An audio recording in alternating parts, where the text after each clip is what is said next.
Good morning. We are so excited to welcome you to day 3 of Design ADAC, our spring market. Of course, I'm Katie, the general manager here at ADAC.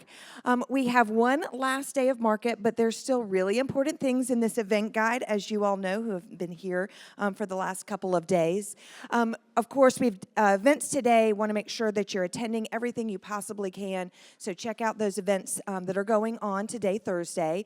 And as you all know, this is our week that we celebrate our Southeast Designers and Architect of the Year Award finalists throughout the week, and we are so excited and honored to have 2 on stage with us today. But tonight is the award ceremony, and we will be naming a winner of each of those categories. So you'll see all of that news go out tomorrow probably tonight on social media, and then our press release will go out tomorrow. Other important things in this event guide, we do have a look back on last year's winners for each of our categories for Southeast Designers and Architect of the Year, and then we have a list of all of our new showrooms. So we hope that you will go check out all of our new suites that we have and all the new product that's here. This week, have some fun with us on social media. Use our hashtag DesignADAC and our handle at ADAC Atlanta. And in this event guide, we have all of our speakers and our showroom sponsors and our media partners handles in this event guide too. So tag everyone. Everyone will share all of the fun that you're having. We love to see this week on social media. It's so exciting. I want to thank Kim Regas with Regas Interiors, who brought us our stage decor. Everything came from ADAC. If you're interested in anything that's on stage, we do have a resource list in the back of the presentation room, so go check that out. Today, I want to thank our showroom sponsor, that's Schumacher, and remember that after this lovely presentation today, we're going to go upstairs to Schumacher for a reception with our panelists. Our media sponsor this time is Frederic. This is the first time that Frederic's done a keynote presentation, so we're absolutely thrilled to have Frederic on board as a keynote media sponsor this year. And with that, I'm going to turn things over to the Design and Decoration Director, Eugenia Soto. Thank you so much, Katie, and thank you, ADAC, for having us here today.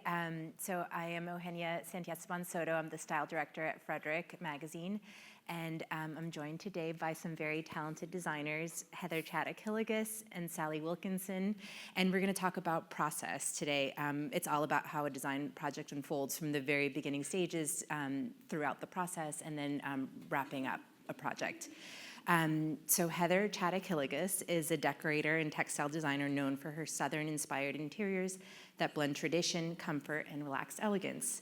A former magazine style director, she brings her editorially honed eye to her work, which has been widely published in national design magazines like House Beautiful and Southern Living, among others. And she was also named one of Veranda's Next Legends, as well as her nomination for design. What was it? Southeastern Designer of the Year. Southeastern Designer of the Year. Thank you.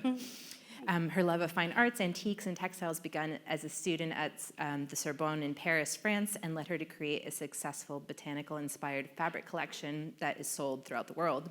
Based in Birmingham, Alabama, Heather is currently developing a bespoke rug line and furniture collection. Welcome, Heather. Thank you. Happy to be here.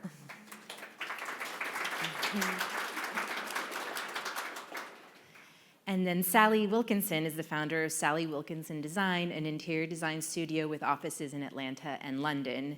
Trained in a classical framework, Sally approaches each project with a thoughtful, globally influenced sensibility shaped by her time living and working both in the UK and the States, and has led to her fresh, collected, and inventive perspective, all while deeply respecting each client's unique perspective. Her work spans interior architecture, furniture design, and product development, always rooted in timeless principles and client collaboration. Welcome, Sally. So let's start at the beginning. Is there a creative starting point that helps you kind of kickstart a project? Like, what's the spark that kind of, that you start off with that kind of unlocks the direction that you're going to go in? I really depend on nature for that. I think that on a site visit, like a very first site visit, I can specifically remember driving through the Mississippi Delta, with my client, and she said, where are we going to start? I just don't even know where we're going to jump off on this. And I was like, we're whisking by, fields of corn and cotton and all the colors of harvest. Like it was the golds and the yellows and the greens and the blue of the sky. And I was like, it's all right here. And so that was kind of our jumping off point for our color palette. Yeah. That's incredible.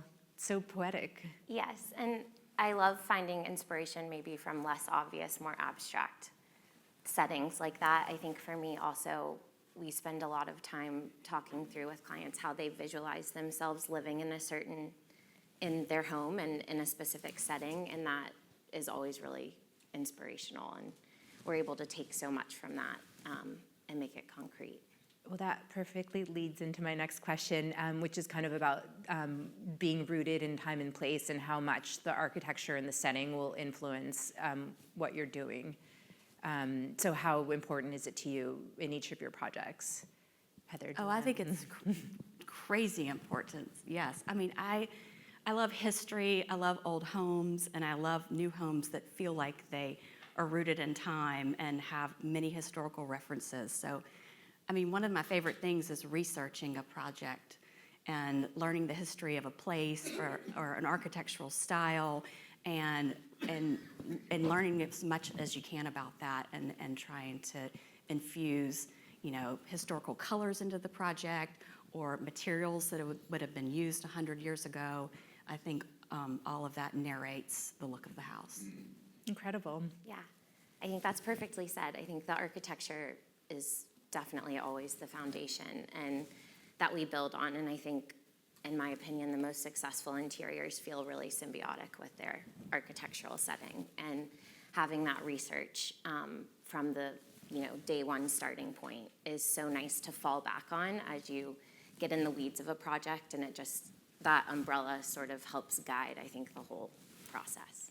And when you're doing this kind of research, has there ever been something that's surprised you about it being incredibly modern for its time, or something that seems counterintuitive to that age or that period? Yeah, that's a good question. I think there's always surprises that come up, and with older homes, once you do dive really deep into the architecture and the original source, what in America maybe what their inspiration would have been, you kind of look at it with new eyes, and you're like, wait, why did they do that? I guess that was just to sort of throw it all off. And then you appreciate those details so much more. Right, definitely.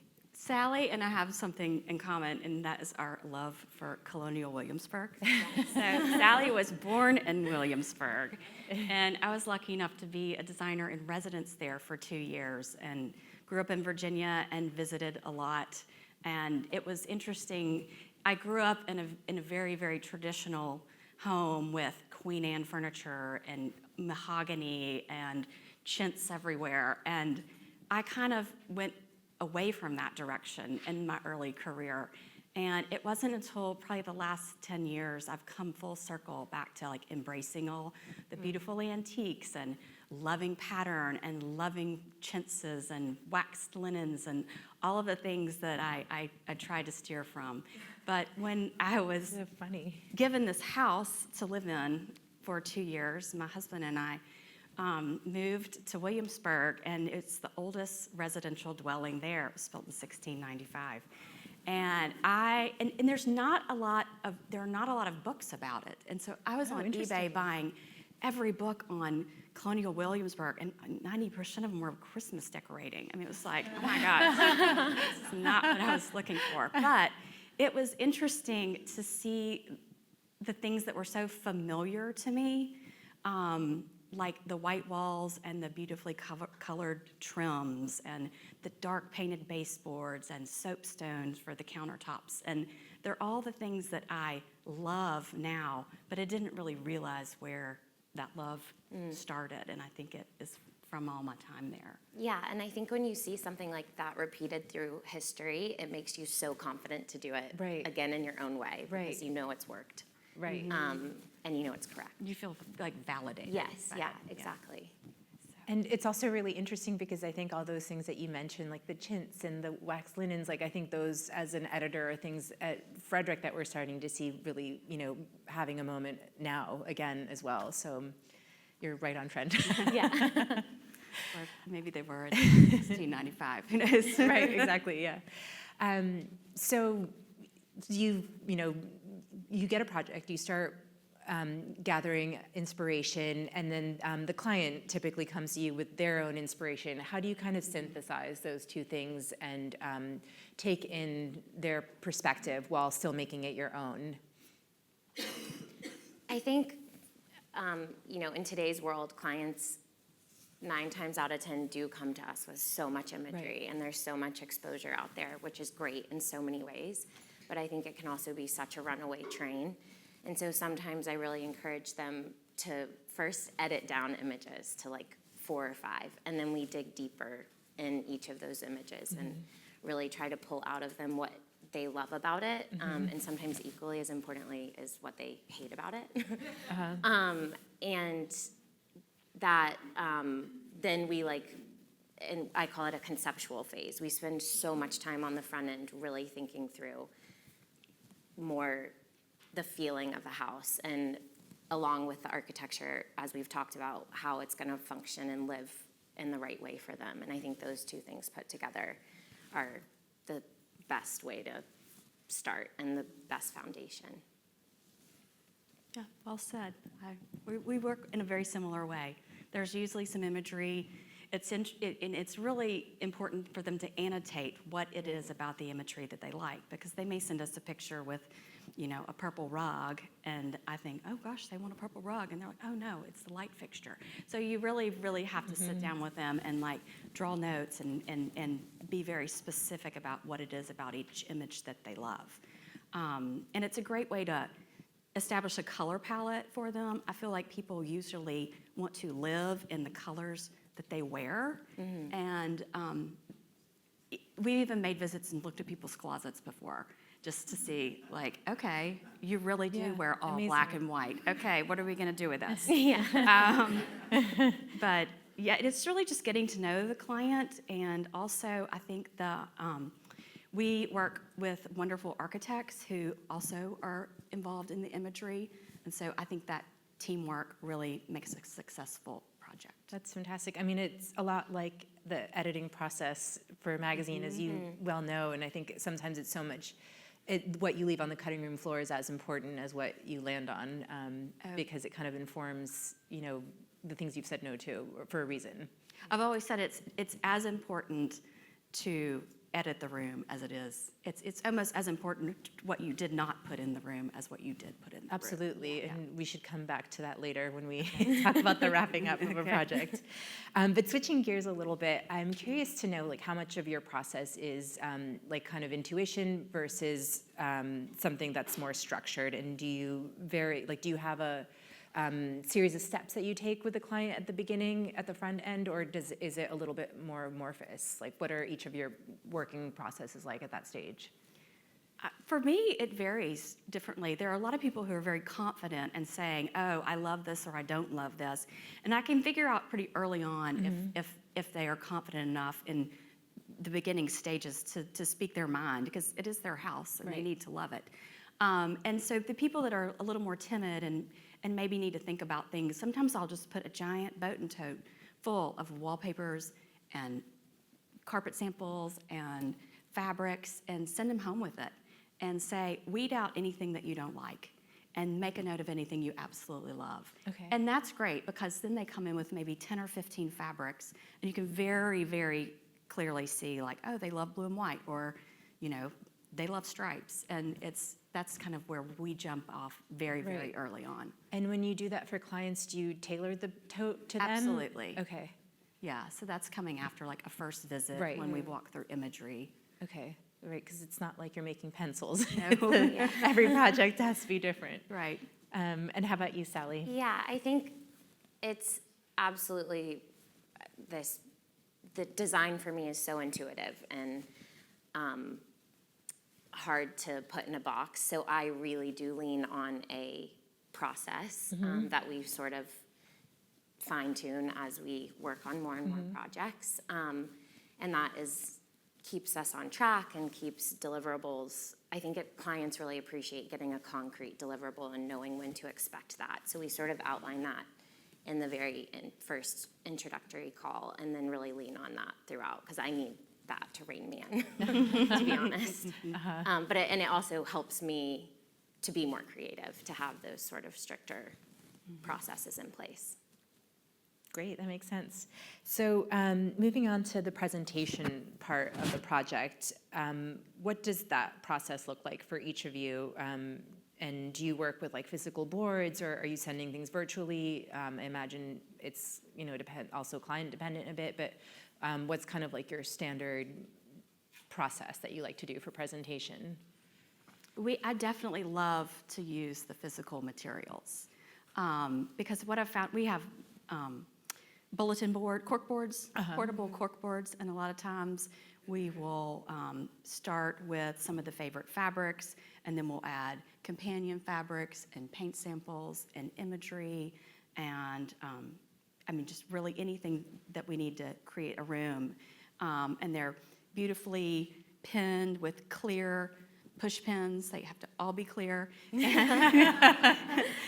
like a true decorator. And it's nice too because you can take a stripe and fold it on the bias and tuck it underneath the solid to indicate how that trim is actually going to look, or incorporate an onion tassel and show how it will fall on the edge of the curtain. And then often that whole thing will end up in another room, and you pull it off the board and pin it up in another space. And so for me, being able to really feel the materials and see how they work together and be able to move them around the house is really, really important. And then after we sort of get a plan in place and confirmation that, hey, this is the direction where we are going to take this, then it goes into a digital file.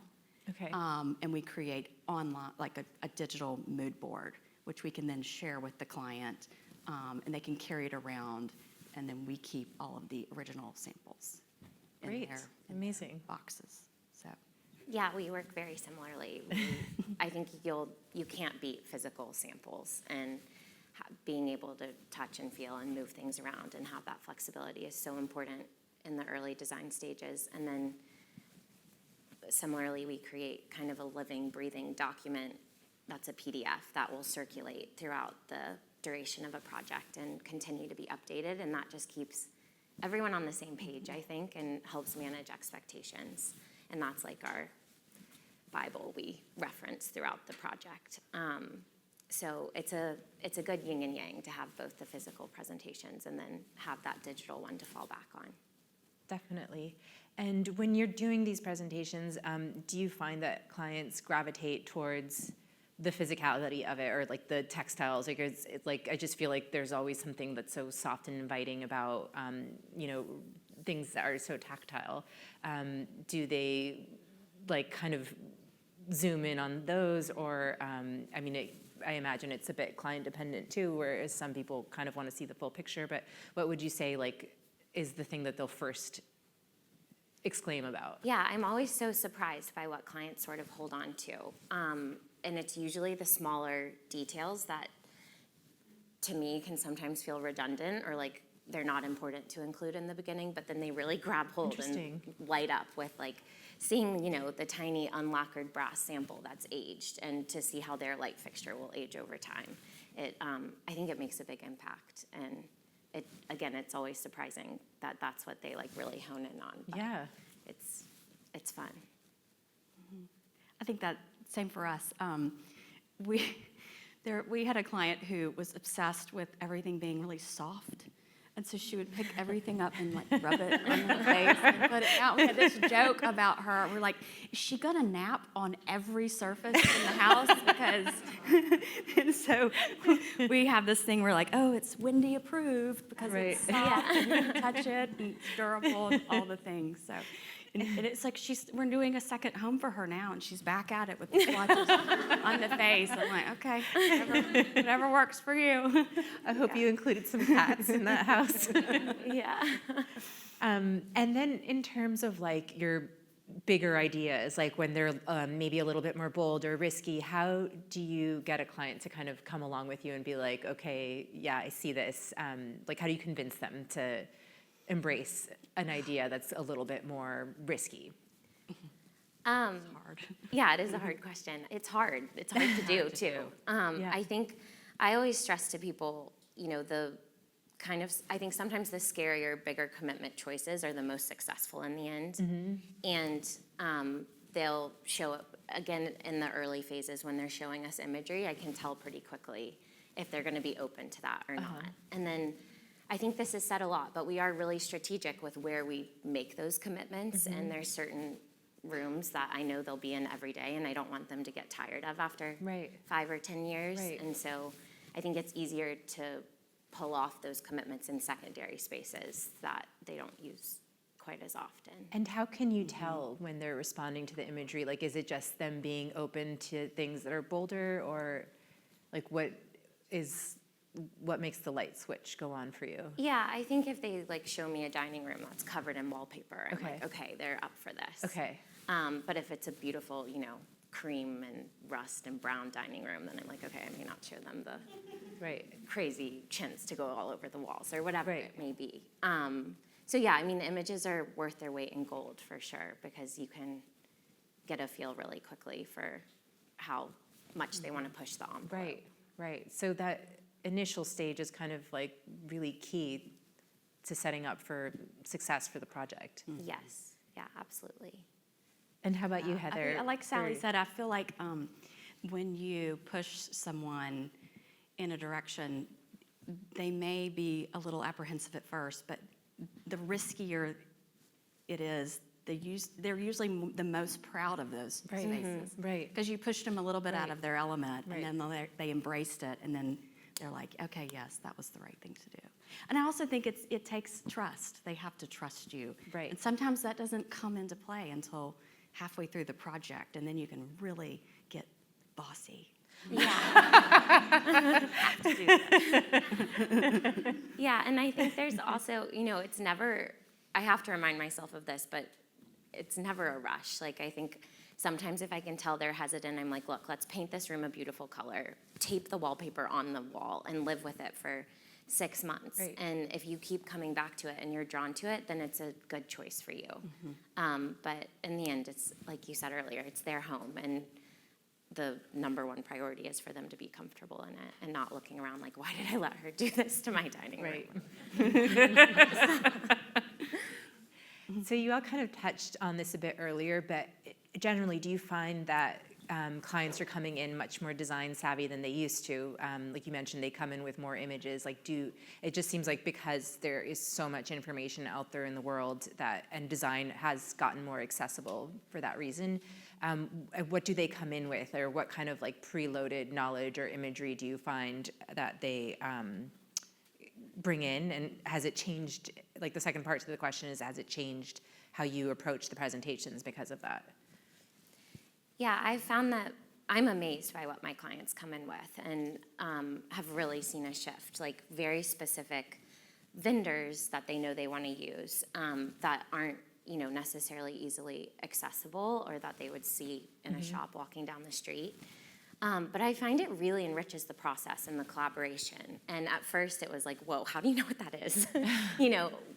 Let me bring that to you. How do they know what that is? Is it? I think Instagram and it's all in front of everyone now, which I think we've really learned to embrace. And like I was saying, it makes the collaboration richer, and it challenges me more to really make sure I'm 3 steps ahead of them. Right. At all times, which is tricky sometimes. But no, it's great. I love when they're like, okay, I love that lamp, but have you seen this one? And I think it also makes for more interesting projects because people are more open to source from all over. Right. And how about for you, Heather? I agree. Well, when I started this business, people were bringing in ripped out pages of magazines. So we've come a long way with social media and online magazines. And you can't help but see beautiful things in your feed or like anywhere you go, it's everywhere, and it is so much more accessible. Like with Google Lens, people are backing out of the pictures and sending things. Oh, what about these lanterns from England? Can we have these? I'm like, you can have anything you want. Yeah. So I love it when people bring things, and I love it when I learn about something new from a client. That's really fun and rewarding. Yeah, it seems like it would be tough on both of you for them to bring you something you don't know about, but that's incredible. And then talking about like the actual, project while it's underway. Obviously, they evolve. How do you deal with a big midway change or a hiccup or something that just has to shift gears? And I guess what's an example of something like that happening? I think that you have to look at the big picture, and hopefully these people are creating a home that they intend to stay in for a very long time. And if something is going to be 2 months late, so be it. It's going to be fine. And yes, did you want to move in before Christmas? Probably. But January is going to be fine too. You're going to have all these other Christmases to follow, right? And, we ran into this, 4 or 5 years ago where there was supply chain issues where we literally couldn't get a sofa for 8 months. And you had to pivot. And I went around and started buying sofas from resale shops and putting them in a storage unit and then had them reupholstered because that was faster for us than getting new upholstery. Right. When there was like foam crises and all. Right. So, yeah, and foreshadowing, it was weird. Like I have a fabric line, and for some strange reason, I ponied up and ordered 10,000 yards of fabric one Christmas, and it arrived in early March of 2020. That was quite pretty fortuitous lucky. for you. Wow. So we were shipping fabric all through that we had stock, and I That's don't know, great. had a little crystal ball or what happened, but glad I had it. That's incredible. Yeah. And what about Sally? Do you have any instance? I think those hiccups are inevitable, and it's just a part of the process, and we try to really communicate that in the beginning with clients and just say, unfortunately things are going to go wrong, but it's all about the way it's handled, and I think that gives them a lot of confidence and just sort of sets the precedent from day one that we'll all, because we spend so much time up front kind of telling the story and defining where we're going.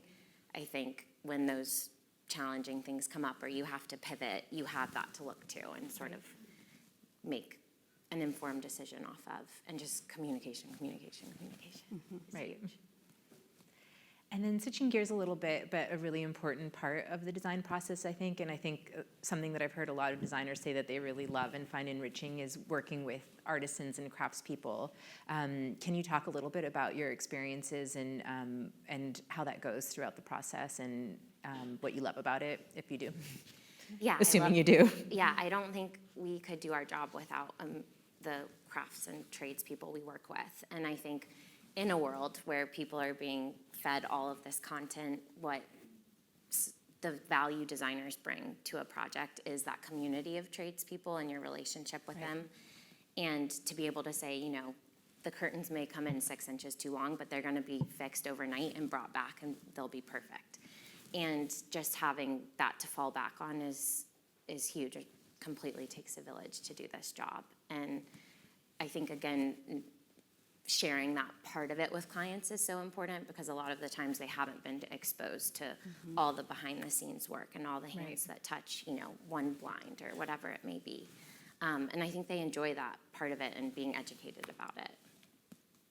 I also think in a world where we can basically get our hands on anything we want, it's really lovely to have handmade things in the house, like whether it's an iron coffee table you have made and the patina is just so, or maybe you're enlisting someone to paint your floors. I love a painted floor, and so what is that pattern, and is it distressed? And so I think that those are all really unique things that the designer brings to the home that otherwise maybe they wouldn't know where to access. Right, and it's almost like you each have your own little artist guild that you work with, which is incredible, and they're often like the unsung heroes that are, artists really that do these incredible things with their hands. We couldn't do any of it without the workrooms, without the iron workers, without the painters and the upholsterers. I mean, they're all artists.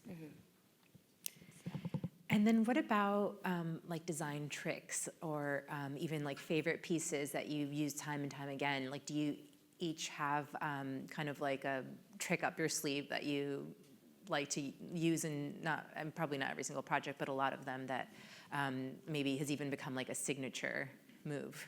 Oh, well, I am relentlessly pushing twin beds. I have noticed that about your projects, and I love them. them. I don't know what it is, but I grew up sleeping in a twin bed, and that's a favorite trick. And I also love to put wallpaper on the ceiling.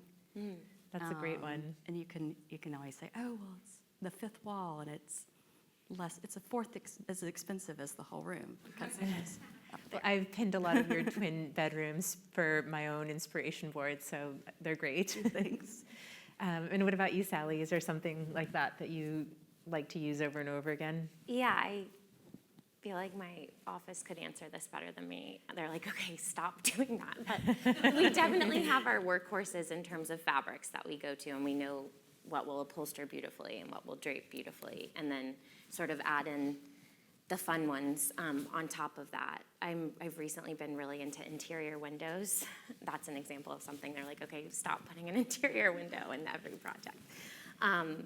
But yeah, I think it ebbs and flows.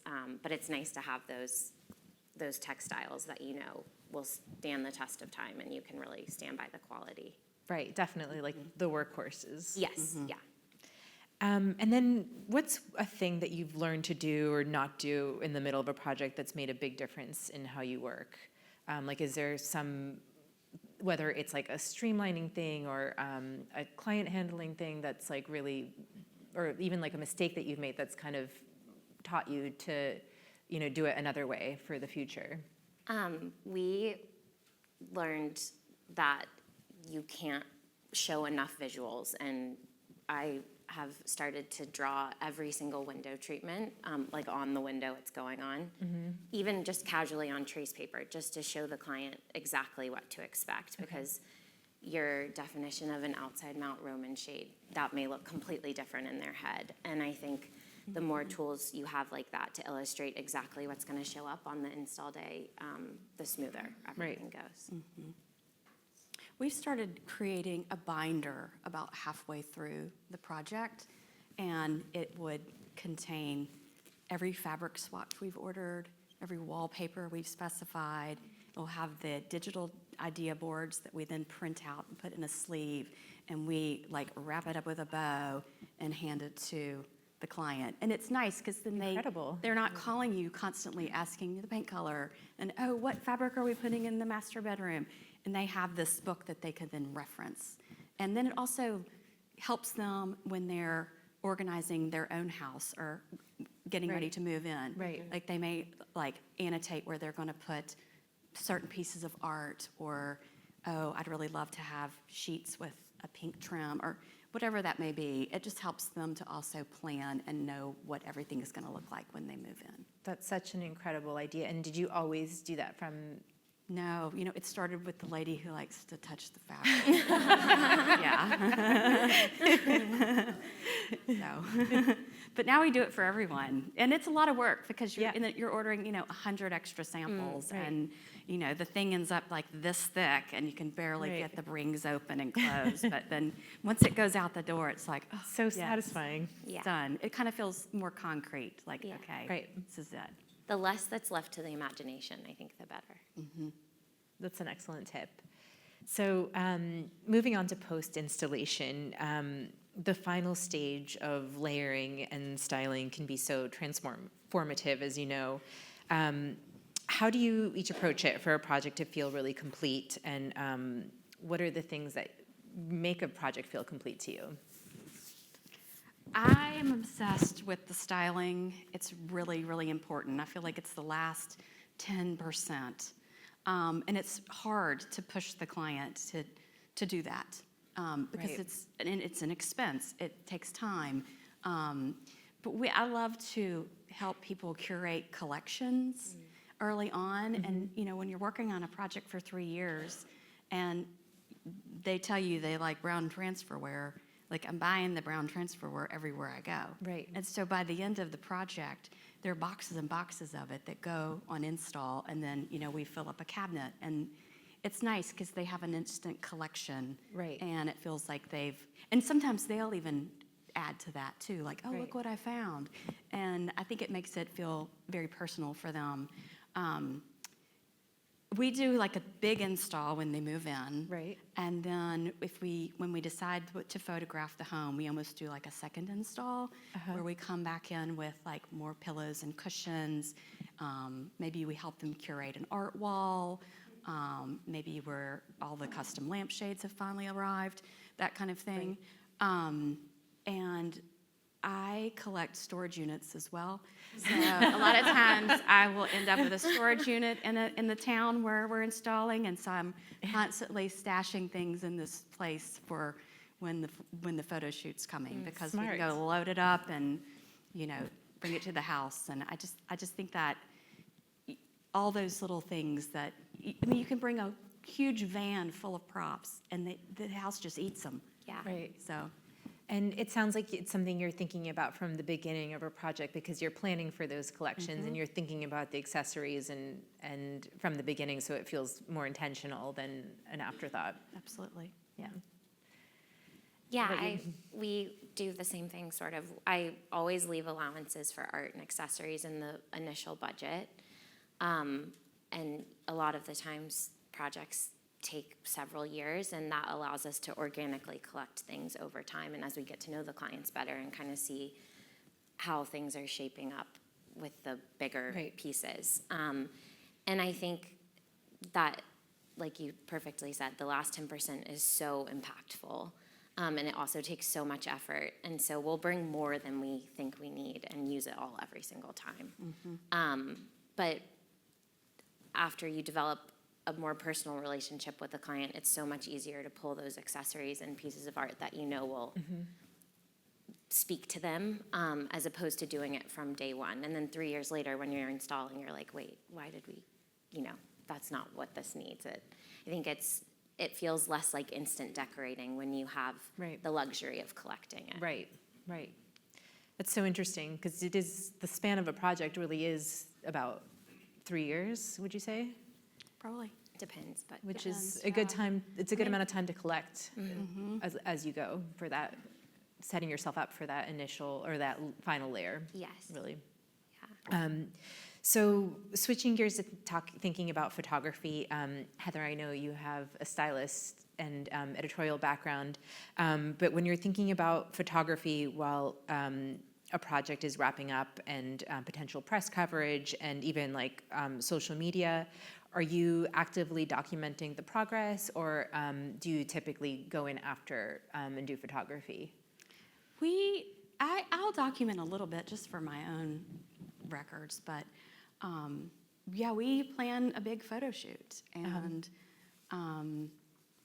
call in the florists and a moving truck full of props and all the things that are missing, and it takes a week out of our time, and but I think it's really, really important. I think professional photography makes a huge difference, and it can make, and in theory, it makes the room look as beautiful as it can. Right. And I'm lucky enough to be married to an amazing photographer, and so he shoots a lot of things for me, and we've worked together on some things. We met on a photo shoot. Oh, amazing. So it's a little bit of our love language. Yeah. But yeah, I am, the goal is always to be able to shoot a home. It's an honor to be able to shoot a home, and it means that the homeowner is also proud. Right. And then we do have clients who are incredibly private and don't want anyone to shoot the house, and we have to sign agreements saying that we won't share on social media. And so that's disappointing, but the goal is not to, be published. It's to make these people happy, and it's their most valuable asset. It's their home. And so I just think it's an honor to be able to shoot a project, and so we really put 100% into that shoot. And going back to the social media thing, like, do you ever like post things leading up to like or during progress, or like do you think about it, or is it just something that sort of happens if it does? Sometimes I'm still kind of a little bit of a photo snob because, I love like, that. if I can't take a really beautiful Right. picture, I don't want to share it. I Right. mean, I really take it seriously because I feel like when you look through, you know, the imagery, it needs to feel consistent, and the message needs to be a specific thing, and that is a beautiful finished product. Right.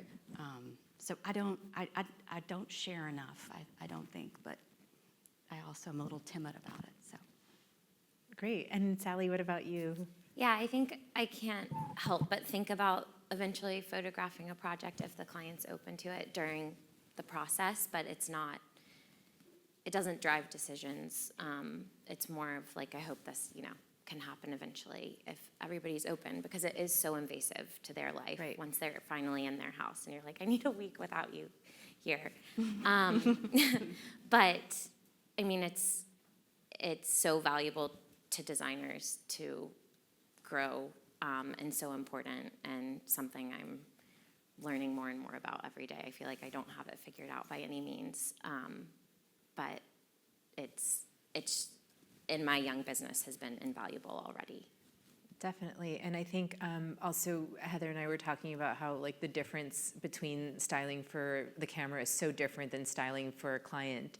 And it's like a bit of a different set of skills. And it's like sometimes it's, bringing in a stylist and like a photographer is really like the thing to do.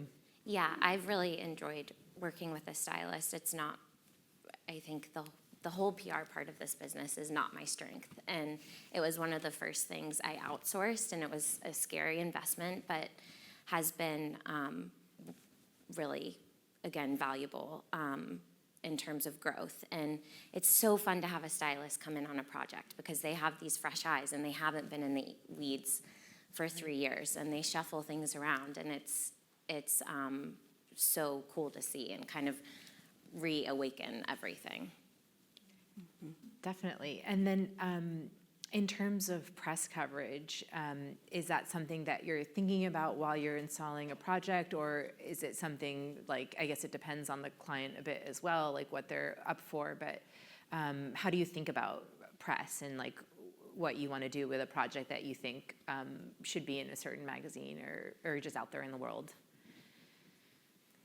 I think I sort of trust that if I, put my head down and do the design and really focus on the client, that it will end up in the right place in the end. And I think the interiors I love to look at in magazines are so authentic and have such a unique story always. And it's more organic than maybe predetermined. And I don't know, that's been my hope so far. Yeah. And that really, like, the story will shine through if you focus on doing the design the right way. Yeah, definitely. I mean, I think as an editor, you can see that, like you can see when a project has Yeah. authenticity, and so great that you're doing that.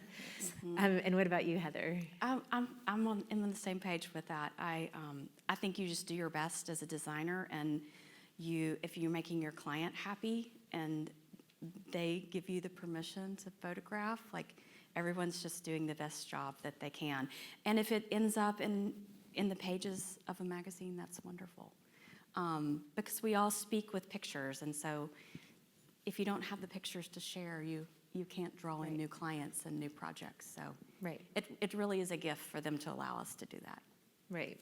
So So when you're wrapping up projects, or just like in general about like when you're working on projects, what are the things about projects that you've done that really like speak to your soul, and like what's the kind of the common denominator with the things that really send you?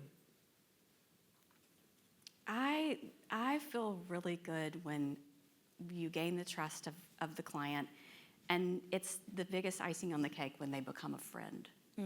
I decorated a house for a young couple in the Delta, and we just hit it off from day one. And now she's like one of my best friends, and we go traveling and buying things. And I mean, that to me is more important than any of it.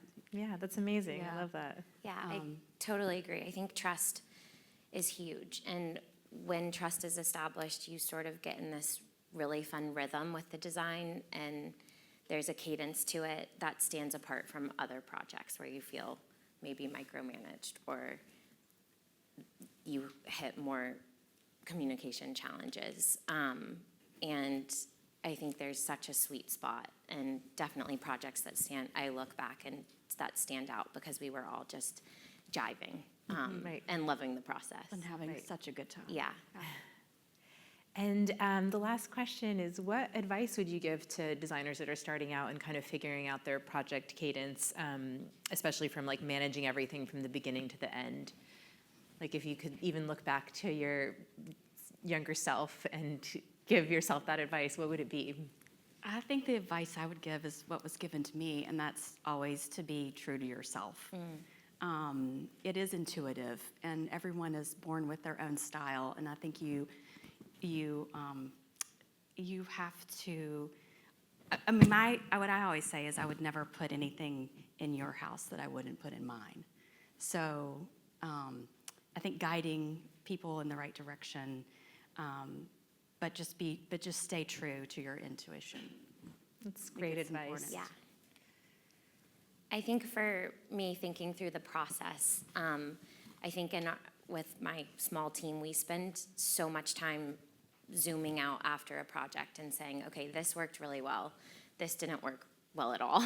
So let's change that for next time. And just not being afraid to spend a lot of your valuable time thinking through how you want your process to work and what makes you proud to deliver to a client, and being open and flexible to changing it. Amazing. Well, thank you both so much. Yeah. That was really so informative and incredible. And I'd love to open it up to the crowd if they have any questions. Okay, great. There's a microphone right over there. And just a reminder to everyone that we do want to get your question on the microphone because we are taping today. I, too, am a huge fan of Colonial Williamsburg and devoured your time while you were there, Heather, anything I could read. But I wondered, in relationship to the discussion today, what was that process like, being in residence there? And I know you touched some pieces of property there. And how did that work for you? Oh, it was an adventure. So we were basically living in a museum, and there were very, very strict stipulations on what we could and could not be done. The foundation was very generous in that they provided us with a pretty big budget to bring these houses up to par. So the goal of Williamsburg is that if you work there, they want you to live on campus. And so part of the Designer in Residence program is to keep the houses looking good so that people want to live in them and entertain and host on campus. Decorating for a committee is always a little tricky.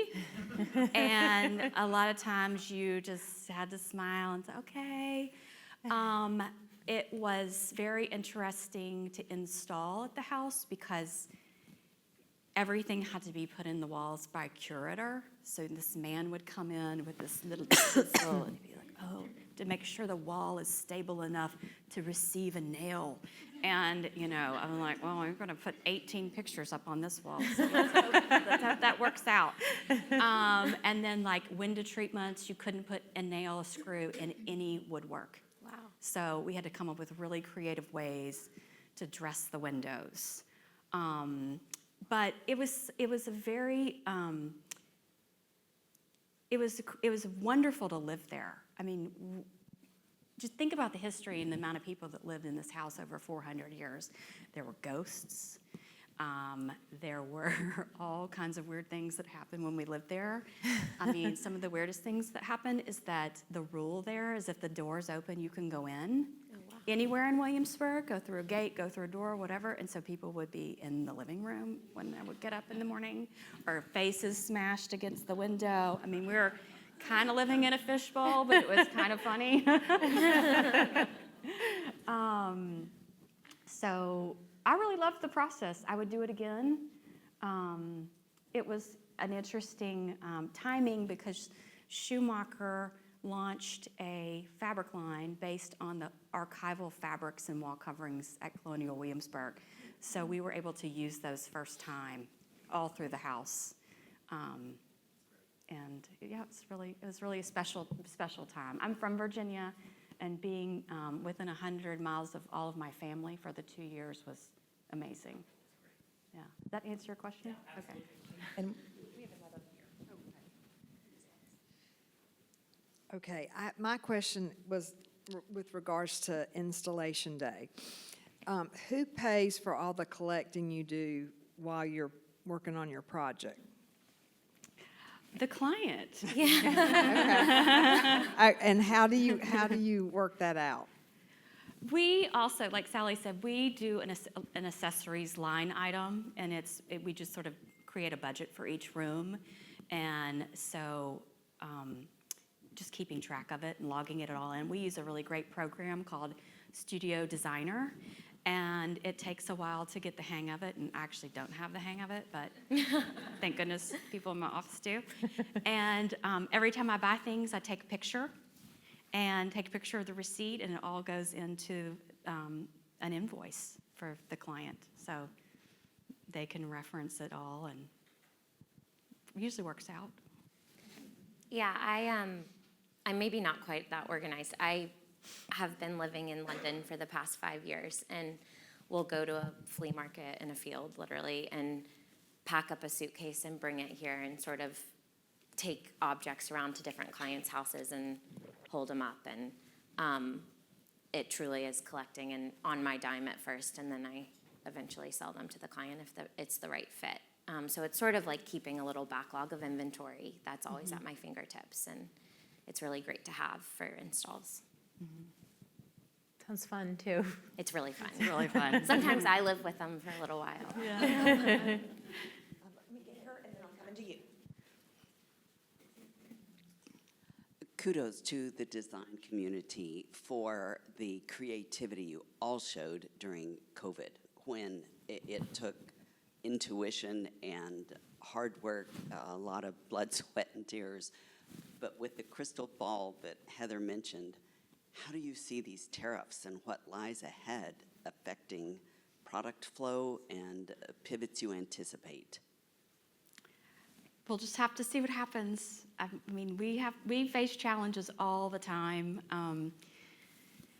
and you just have to build in a little bit of. We actually build in a pretty big shipping budget on a lot of our projects, and what we quote versus what actually comes in is typically lower. So I just hope that will even out. I mean, we'll just have to see what happens. I think It's gonna be tricky. Yeah, I think if COVID taught us anything, though, it's that there's always a solution, and you can get really creative, and it just opened up so many opportunities in a way. So I think it's just another situation where we'll have to pivot in some ways and roll with the punches. And I think, again, now that clients have also, everyone's been through COVID, I think clients are, in my experience, way more understanding, and you know, we're all in it together, and it's just, again, all about communication, I think.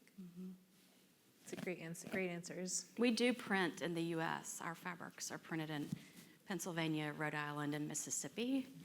So we do have the printed in the USA thing going for us. It's way more expensive to do it that way, but I've always wanted to have a little bit more control over it than sending it abroad.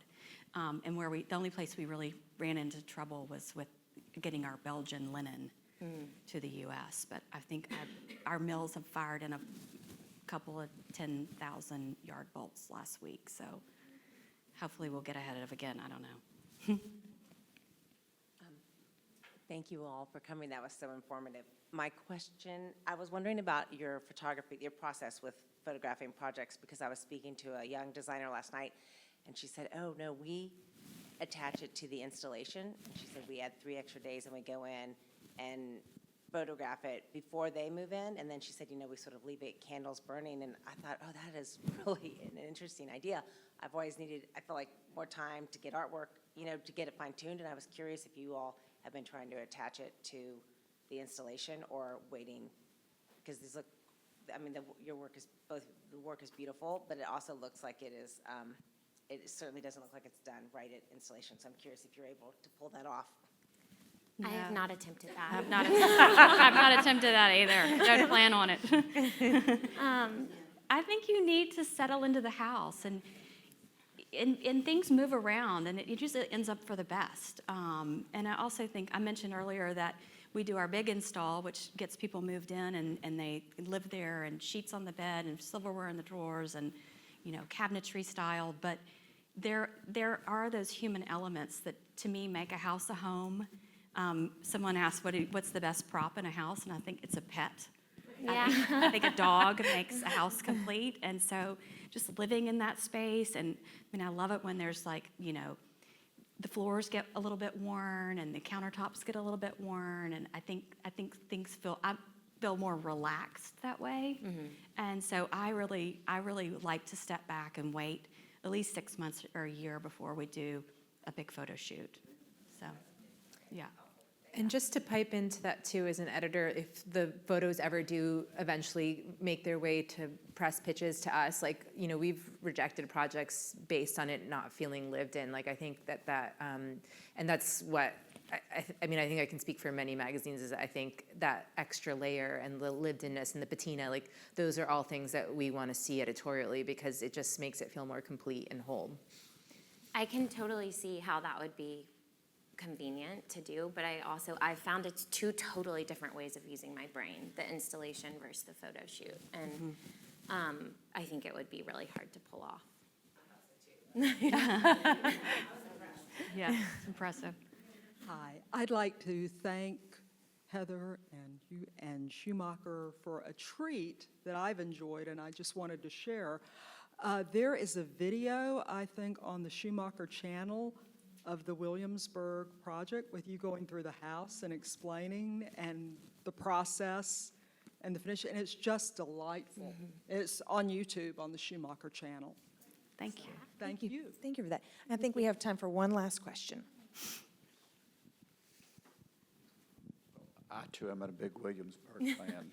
Hey, Made my whole Wayno. family go when I was out of the 5th grade. And then married someone from Virginia and went there every Christmas for 20-some-odd years. But Heather toured a house in Point Clear that I did, and she's got a project there as well. And that client and I have a private pillow war going on, because I have keys to her house, and when she's gone, I go and put the pillows in the closet that I don't like. And then I come back, and they're back again. Because there are a lot of pillows in that house, in case you notice. It has been fun. Thanks for letting us come over that day. We were on an install in Point Clear, and Wayne let our team come over and see one of his beautiful projects. Right. Wonderful. I think do we have time do we make it quick? Okay. Here, hold on. Let's get a microphone to you so everybody can hear your question. This will be our last one. Maybe what are the top 3 things that build trust in your client? I think really strong presentations, and including all the details we talked about, help them see that we're really thinking through the big picture from A to Z, and nothing's an afterthought.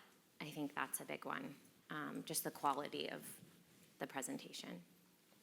I also think being totally transparent goes a long way. We have to make a lot of hard phone calls and conversations about things that maybe are delayed, or maybe your move-in date's July, but it's really going to be September. And I think the more transparent you are and straightforward about everything from the cost to the outcome, I think that's really what gets you the trust. So. Great answers. All right. Thank you all so much. Thank you, This was Katie. absolutely wonderful. Lovely. And please join us at Schumacher.